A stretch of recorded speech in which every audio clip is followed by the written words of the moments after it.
Dora, un verdadero placer poder compartir estos momentos con usted porque la Universidad Nacional de Río Cuarto ya ha decidido investirla con el título de doctor honoris causa. Sobran los motivos para ello y por eso nosotros, como parte de esa comunidad educativa integrada con toda la comunidad, estamos orgullosos y compartimos esa alegría. Dicho esto, ¿qué sentido? No es protocolar, no es una cuestión como para comenzar una entrevista.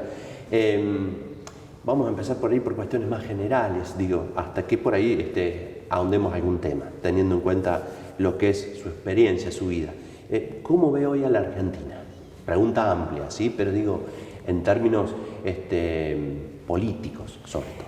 Bueno, primero quiero decir que estoy honradísima con esta titulación. He andado juntando unas cuantas, pero Río Cuarto tiene para mí una vibración particular. De modo que estoy como más que agradecida, inmensamente conmovida. Así que luego de esta circunstancia vamos a la pregunta. La encrucijada es difícil, el planeta está difícil, hay en este momento además una concatenación derivada todavía de la gran crisis del 2008, de la que no ha habido recuperación, y ahí se caen los bancos, es decir, se caen a medias porque ya se sabe que los estados son pródigos en ayudar a los bancos. El sistema capitalista tiene particular prodigalidad en que no haya desbancada. Pero bueno, en la Argentina yo creo que hemos pasado todas las circunstancias más dolorosas juntas. Primera cuestión, la herencia tremenda es una deuda que no es calculable tan fríamente en el sentido de exactitud. Esto es lo que quiero decir, ¿no? Pero tenemos alrededor de 130.000 millones, 140.000 millones. La deuda es mucho mayor. Ha ido achicándose un poco en relación a el arreglo que se hizo con los bonistas antes y luego quedó la gran rémora de los 45.000 millones de dólares del fondo, que esto es, yo creo, lo más atosigador que tenemos. Entonces, me parece que estamos en una expectativa de renegociación, me parece. Estamos en una expectativa. Me parece que es exigible ya una renegociación a la luz de los acontecimientos que obviamente la Argentina no ha buscado. Luego el COVID, ¿no? Lo que ha sido la tempestad del COVID. Todavía me parece que no nos damos cuenta del significado profundo que ha tenido el COVID, no solamente por la pérdida de tantas vidas de un lado, sino por el otro, el esfuerzo que tuvo que hacer el Estado argentino para paliar la situación. Bueno, digamos que la Argentina ha podido ser, por eso, el país que presenta hoy el mejor cuadro de inmunidad en América Latina. Estamos ahí todavía invirtiendo en vacunas, hemos podido hacer algunas y, fabricar, y estamos esperando nuestra vacuna nacional. Nuestra vacuna nacional se llama Cecilia Grierson, en homenaje a la gran figura Cecilia, gran feminista y primera médica argentina. Entonces, la otra situación, imprevista, tsunámica, es la guerra Rusia-Ucrania, que ha sido absolutamente destemplada en las consecuencias articuladas que está trayendo, además de, obviamente, de los horrores que significa la propia guerra, ¿no? Pero bueno, es una guerra que efectivamente es muy compleja, la circunstancia, sobre todo justificativa, por parte de quien ha invadido sobre todo una parte que ha estado siempre en litigio. Y no quiero desarrollar demasiadas ideas acerca del histórico litigio de esas provincias que fueron siempre reclamadas como parte de Rusia, ¿no? En fin, y la torpeza europea, la torpeza europea, digo, en la extensión de la OTAN. Este es otro de los problemas. Esto no, de todas maneras, quiero decir, seguramente no va a justificar la cantidad de muertos habidos, pero lo que en historia tratamos de comprender cómo han sido los fenómenos, ¿no? Y por último tenemos la sequía, Y por último, bueno, no sabemos qué otra situación pestosa, por decirlo en términos que todo el mundo entienda, tendremos que todavía librar. Pero bueno, la Argentina ha podido recuperarse. A mí hasta me parece, ¿cómo decirlo? Algo extraordinario, casi milagroso, que hayamos perdido casi 11 puntos del Producto Bruto durante la pandemia y que hayamos recuperado ahora no solamente eso que hemos perdido, sino que estemos con una tasa de crecimiento que ustedes ya saben está en cerca del 5% en la última fase de medición. Pero bueno, también yo estoy muy impactada por el crecimiento de la actividad económica en general y el crecimiento del empleo. Desde luego, no todo el empleo recuperado es formal, no todo el empleo recuperado es registrado. Bueno, allí hay una circunstancia penosa y hay que hacer que haya mejor posibilidad de calidad de vida para esas y esos trabajadores que están obviamente en una situación de marginalidad dentro del mercado laboral.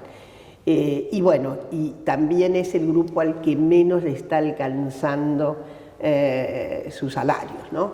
Entonces, creo que el drama mayor que tenemos es la tasa inflacionaria, ¿no? Ese es el drama mayor. En la encrucijada en la que estamos, me parece que el diagnóstico es durísimo ahí y, bueno, no soy experta en macroeconomía, apenas una ciudadana completamente antenada y preocupada con los problemas del país, los problemas de las clases populares en Argentina sobre todo, y me parece que la explicación del fenómeno, de la inflación está dado por dos cuestiones. Una, la propia deuda.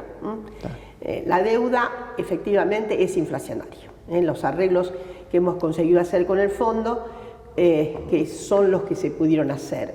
No sé si podía en aquel momento haber otro arreglo mejor, puede discutirse mucho.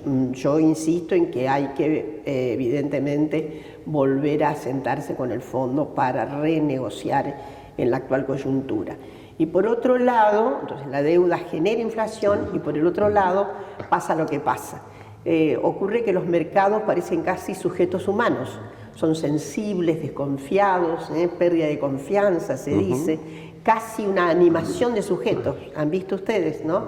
Es decir, acá hace mucho tiempo que sabemos que tienen sensibilidades, que tienen padecimientos, que tienen trastornos de conducta y que, bueno, sobre todo porque lo que está abajo, ¿cómo decirlo?, como sombra fantasmática que hace a la formación de precios, es la especulación en términos devaluativos. Hay una especulación de devaluación y es la que está haciendo este fuelle para que los precios estén en estas esferas desorbitadas y bueno, que encontremos la brújula en ese sentido. Claro, justamente por el panorama que usted describe, Dora, más allá de cuestiones que tienen que ver con la deuda del Fondo Monetario que toma el gobierno nacional anterior, que eso nos asfixia, nos ahoga, las cuestiones de la pandemia, obviamente, lo de la guerra ahora, los formadores de precios, los que siempre han especulado con que a pocos les vaya bien y a muchos les vaya mal, parece que son transversales a la historia argentina o a los últimos tiempos. Sí, en realidad es un comportamiento yo diría así, de larga resiliencia, tienen esta manifestación de la resiliencia, ¿no? Y que tiene toda esta manifestación de exacerbación, ¿no? Exacerbación de la posibilidad obviamente lucrativa, ¿no? Como se teme de que haya posibilidades de una cierta menor tasa de ganancia, no de pérdida, no. Que disminuya la tasa. Entonces, si acá nadie quiere ser ningún perdedor en ese sector digamos, que llamamos el sector de mercado, el capitalismo nuestro, entonces hay ahí una presión brutal para que no disminuya de ninguna manera la sobrevaloración que hacen acerca de sus productos. El mercado argentino no es un mercado muy grande, ¿no? Entonces, eso también les permite mayor rendimientos especulativos. Entonces hay facilidades para ponerse de acuerdo con cierta holgura, claro, ¿no? Entonces, si tuviéramos una magnitud de desarrollo en términos de posibilidades de producción alimentaria, etcétera, etcétera, y hubiera menos monopolio, yo tengo la expectativa, por lo menos como cientista social, de que ahí entonces hay una disminución de esta probabilística sobre especulación, ¿no? ¿Le queda la sensación de que al Estado no le alcanza cuando intenta revertir esas situaciones? Al Estado no le alcanza porque el Estado ha sido disminuido en su potencialidad. Nosotros tenemos reservas mínimas ahí nomás, ¿no? Y reservas que tienen a toda hora corren riesgos, ¿no? Por las corridas, justamente por estos ejercicios sobre especulativos, abrumadores, en escandalosa situación monopólica y de pequeña proporción de agentes que se ponen de acuerdo. Al final no son las cosas, ¿no? Es la política, es el poder político, no es que el orden de las cosas sea así. Ahí hay decididores, ¿no? Entonces, yo creo que por eso al Estado se lo va corriendo, ¿no? Se lo va desafiando y de ahí que haya necesidad de decisiones firmes, de muchísima convicción, que no faltan, pero me parece que tienen que estar mucho más tal vez concatenados, pero yo tengo la esperanza de que podamos salir de esta difícil coyuntura. Tengo toda la expectativa puesta en la posibilidad de no naufragar de ninguna manera, ¿no? Y me refiero no naufragar a la cuestión política inminente, que es cómo nos desafía el resultado de las próximas elecciones. Digo cómo nos desafía como sociedad, porque sabemos qué es lo que está en el orden de las oposiciones. Y sabemos que ya no hay tapujos, se dicen las cosas felizmente, ¿no? Se dicen de manera completamente clara, nadie puede engañarse acerca de esos sortilegios abrumadores para las poblaciones. Lo que piensan las llamadas fuerzas neoliberales, que para mi gusto no son neoliberales, en nuestro país tienen un orden de hebras neofascistas, como está ocurriendo en general en el mundo, con ese corrimiento ultrista que van teniendo las derechas. Y además hay una tradición en la Argentina por la cual las fuerzas liberales son siempre muy menguadas, siempre han sido conservadoras. Y no me quiero extender acerca de las comparaciones que podemos hacer con otros países. De modo que, bueno, ahora sabemos bien de qué se trata una vez más. Privatizaciones, achicamiento del Estado, convulsiones tremendas respecto de achicamientos de la administración del propio Estado. En suma, eso es lo que está por ahí. Y desde luego, volver olímpicamente a los endeudamientos. No sé cómo se obtendrían, dado que el sobreendeudamiento que se hizo durante el cuaterno anterior respondió a un resecado de la plaza, a una imposibilidad que ya tenía la Argentina de seguir tomando. Y por eso se embarcó finalmente con estos 45.000 millones de dólares del Fondo Monetario, que del lado del Fondo Monetario también fueron especulativos en términos de garantizar cierta consecutividad política en la Argentina. Ahí no hay nadie inocente, absolutamente nadie. Dora, en el contexto que usted describe, recién lo comentábamos fuera de micrófono, por ahí uno puede pensar que la pregunta no hay que hacerla porque a lo mejor de acá a un tiempo queda desfasada. Y las entrevistas ahora, con la ventaja que ofrecen las tecnologías, duran en el tiempo. Ahora, ojalá esto no se repita, pero la cuestión cíclica, por citar un ejemplo, de los cortes de luz en Cava y en el AMBA, es algo que viene sucediendo en los últimos años.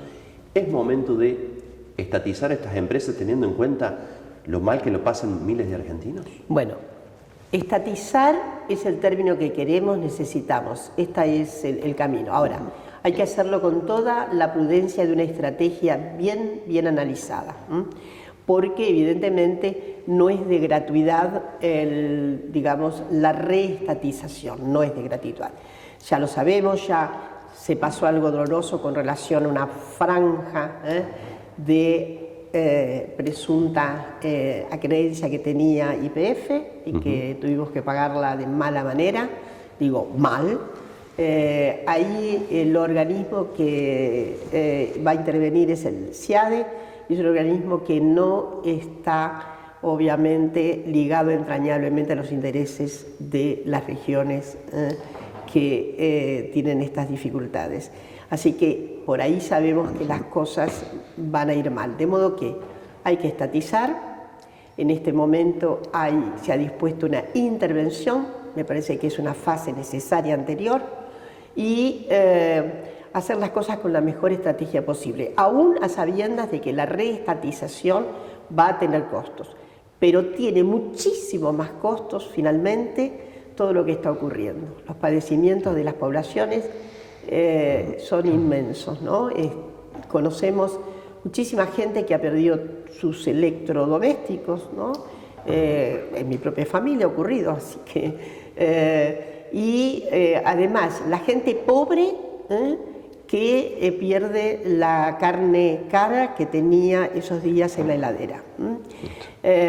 Y además está afectando a comerciantes, a comerciantes, algunos no tan pequeños.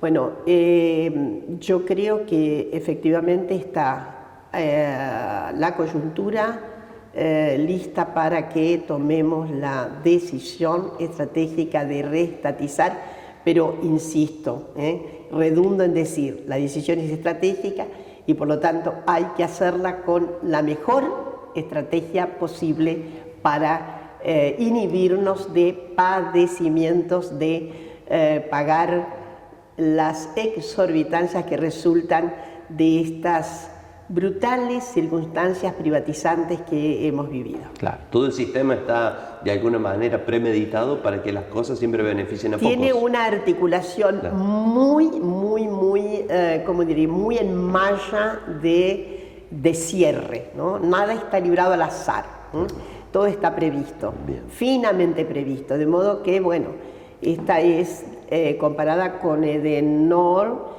Esta compañía obviamente fue la que más desequilibrios produjo, la que más, yo creo que inhibió absolutamente, se denegó la posibilidad de hacer inversiones elementales, etc. Y además está en tren de venta, con lo cual hay ahí una suerte de depreciación elemental, etc., que no me es extraña la conjetura posible de que esta magnitud que hemos, de cortes a los que hemos estado asistiendo, magnitud casi poco, se puede contrastar y debe ser de las más grandes, sea también a propósito. Me parece que hay algo de propósito, ¿no? ¿Hay una intencionalidad? Hay una intencionalidad. Evidentemente no hay inversiones y por lo tanto todos los equipamientos, todo lo que tiene que ver estalla, pero hay ahí también una imprevisión que significa que esto tiene una dirección muy clara de producir ese daño. Claro, una visión criminal es esa, ¿no? Porque las personas que dependen de cuestiones eléctricas para sobrevivir en el día a día por cuestiones de salud, ni hablar de todas las otras cuestiones. El capitalismo descarnado hace esto, ¿no? El capitalismo descarnado ya sabemos lo que hace con la vida humana. Así que, en fin, es todo muy deplorable, por lo tanto estamos pagando, con Edesur estamos pagando todavía la hipoteca de los años 90. Claro. Entonces, bueno, hago votos para que encontremos la mejor solución, sí, en el orden de ir adelante con la estatización. Digo, la solución que va a ir llevando a una estatización que sea lo menos problemática, lo menos agresiva para nuestro país, para nuestras poblaciones. Dora, usted es una mujer de ciencia y por allí la pregunta es más llana, del día a día, lo que se pregunta tal vez la gente, pero nos gustaría que tal vez con su visión nos dé algún elemento para poder despuntar el ovillo. El Poder Judicial, no la justicia, ha fallado respecto de la situación de la vicepresidenta. ¿Usted cree que por ser ella justamente mujer se vio perjudicada más de lo que podría haber sido? Creo, afirmo y confirmo. Ahí hay una operación duplicada, en clara perspectiva de género. Ahí hay una acción duplicada. En general, ¿no? En nuestra historia, la historia latinoamericana y no solo latinoamericana, las persecuciones a las mujeres que han tenido un papel descollante, de mucha bizarría, de mucha decisión, bueno, pensemos en Evita, sin ir muy lejos, ¿no? En nuestra historia, son objeto de un ensañamiento energúmeno. Entonces, estos fallos a los que hemos estado asistiendo, frente a lo que sí tenemos la íntima convicción, responden nada menos que a la injusticia más exacerbada, la injusticia más crítica en su contradicción, la justicia que no es justa, la justicia que efectivamente, porque estoy segura, estamos seguras, Cristina es inocente.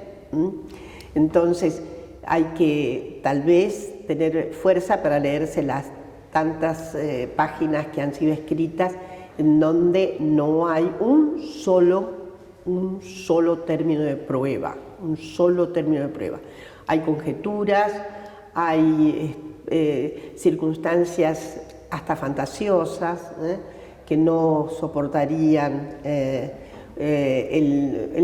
no soportarían un análisis mínimamente equitativo de las circunstancias por las que ha transcurrido ese enorme expediente con la que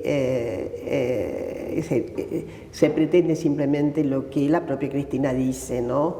Sacarla de la escena política, prohibirla, etc. Y entonces vamos a insistir en que sí, ahí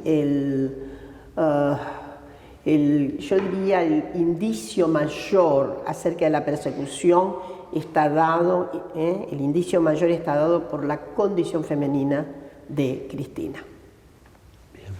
Bien. Hace un tiempo, un conferencista que vino a la universidad decía que la justicia es una serpiente que pica siempre a los que están descalzos, haciendo alusión a que la gente que sufre la pobreza es la que está más desprotegida en ese ámbito. Da la sensación que por allí, en el caso de una vicepresidenta, queda casi en igualdad de condiciones que las clases más complicadas en esos términos, porque no hay forma de que se revierta o se revierta. Absolutamente, ¿no? Es decir, ahí hay una cohibición primero del estado de ciudadanía completa. Ahí se cohibe el estado de ciudadanía de Cristina, se lo inhibe como sujeto político con derechos, ¿no? Como sujeto, y además es una vuelta casi al el estado, ¿cómo diré?, inquisitorial. El estado inquisitorial inclusive es anterior a lo que llamamos el régimen, el antiguo régimen, ¿no? Que da lugar luego, ya sabemos, ¿no?, a el cambio notable que ha traído la vida republicana, etcétera, 1789, para poner una fecha que es fundamental, claro, ¿no? Claro. Bueno, santo oficio. A mí se me revelan cuestiones, no he visto todo el expediente, pero quienes han visto esas 1600 páginas y demás, rememora mucho la técnica del santo oficio. de la Inquisición. No tengo pruebas, pero tengo íntima convicción. Tal lo que dijo Moro respecto de Lula. El juez Moro dijo algo del Santo Oficio. No tengo pruebas, pero tengo íntima convicción.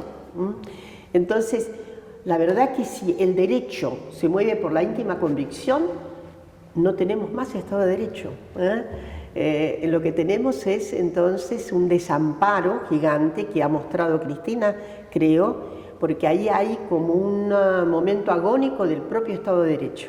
Entonces, nuestro Estado, que es democrático formalmente, sufre una avería democrática justamente en uno de los poderes que tiene que asegurarle al Estado la equidad, la suprema equidad, de tratar a todas, todos, todes exactamente con la misma vara. Entonces esto es premoderno desde ya, ¿no? Y me animaría a decir premoderno por ahí, aún pensando que el antiguo régimen no es un régimen que va a tener las garantías dadas a los individuos, gracias a la gran conmoción producida en la etapa de la creación del Estado moderno, la división de poderes, etc. Pero bueno, nos coloca en una situación inerme. Y efectivamente parangona a Cristina con lo que acabas de decir, con aquellos desropados, aquellos que están inhabilitados de tener poder para pleitear una justicia digna. Sí, hay ahí una equivalencia de Cristina a los sectores más, excluidos de nuestras sociedades. Dora, muchos temas para preguntarle, pero bueno, estamos en los 40 años de democracia en nuestro país, ¿no? Recordando ya 4 décadas. Y uno por ahí tiende a hacer la pregunta fácil de qué se adeuda todavía como sociedad al pueblo argentino. En materia de la lucha femenina, ¿sí? Hay muchos logros, justamente. ¿Usted cree que eso ya ha tenido una especie de pico y puede haber una meseta, o que ese pico no llega nunca, que es como la utopía? No, yo espero que lleguemos mucho más alto, ¿no? Bien.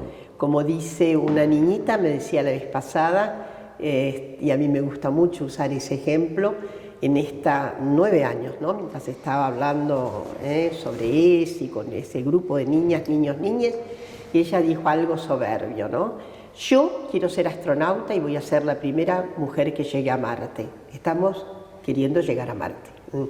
Voy a usar exactamente la metáfora para decir que no, hasta que no tengamos paridad no vamos a parar, hasta que no desarmemos el estatuto patriarcal que está embutido no solamente en los varones. Claro. Los varones, siempre digo lo mismo. El triunfo del patriarcado no es la hegemonía ganada por el sector masculino de la especie. El triunfo del patriarcado es haber convencido a muchas mujeres de que se trata de una circunstancia inexorable, que ese es el destino, que está completamente compadecido, ese destino de subalternancia, de discriminación, en fin, no paritario, está inscripto obviamente en una naturalización obviamente de la regencia patriarcal. Entonces necesitamos, desde ya estamos muy felices con haber conquistado muchísimos derechos en estos 40 años de democracia. Sin duda, en Argentina las mujeres y las disidencias sexogenéricas son probablemente una de las poblaciones más favorecidas con la suma de derechos que hemos conquistado, pero no basta. Tenemos entonces muchísimos picos y más picos y más picos que remontar, pero deseamos además, porque el feminismo se propone eso, que efectivamente se comprendan que la lucha por la paridad humana es una lucha que efectivamente entrañan las mujeres, entrañan las disidencias, pero tiene que comprometer a todos los varones. Los varones tienen que sacarse esos lazos constrictores, porque también han sido constrictores para los varones los mandatos patriarcales. Así que estamos queriendo llegar a Marte. Para finalizar, ¿Cuál es el compromiso que tienen las mujeres y los hombres de ciencia, sobre todo los que están en las universidades públicas, en las universidades nacionales? Bueno, de eso voy a hablar seguramente mañana, y es un compromiso que es irrenunciable. Es un compromiso al que no se puede, digamos, renunciar, no se puede desistir. Las universidades han cumplido un papel notable en la extensión, en la formación de gente profesionalmente, pero sobre todo lo que necesitamos son universidades que formen ciudadanía, más allá de las profesiones. Esto es todo un debate. Y que sean argumentativas respecto de la igualdad humana. Entonces, le pedimos a las universidades eso, que también absorban algunas cuestiones que ya estaban en 1918, que no coagularon del todo en aquella gran gesta que tuvo tanta repercusión en América Latina y que requiere obviamente revisiones revolucionarias hoy día. Las universidades tienen que hacer una gran revolución en varios sentidos, modificando la currícula, acercando absolutamente el conocimiento a la vastedad de las poblaciones necesitadas, siendo claramente aliado a la universidad de esas necesidades, en fin, y desde luego la universidad tiene que dar el ejemplo en materia de erradicación del patriarcado en cada una de las circunstancias de su vida. La vida universitaria requiere estatutos, compromisos paritarios. Bueno, muchísimas gracias. Realmente ha sido un placer. A vos, muchas gracias.